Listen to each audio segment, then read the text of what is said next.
Kendaraan tempur infanteri Ukraina lagi-lagi menjadi sasaran empuk angkatan bersenjata Rusia. Pasalnya, saat sedang beroperasi, kendaraan militer tersebut berhasil terdeteksi oleh tim pengintai dari pasukan Rusia.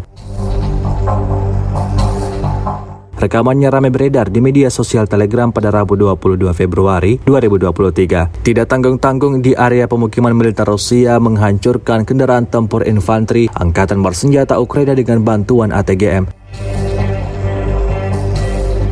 Seperti yang terlihat dalam rekaman, terjadi ledakan berkali-kali pada posisi militer Ukraina yang diantaranya mengakibatkan kendaraan militer andalan pasukan Ukraina rusak parah. Hingga video ini beredar, belum ada tanggapan resmi dari pihak angkatan bersenjata Ukraina.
Terima kasih sudah nonton. Jangan lupa like, subscribe, dan share ya.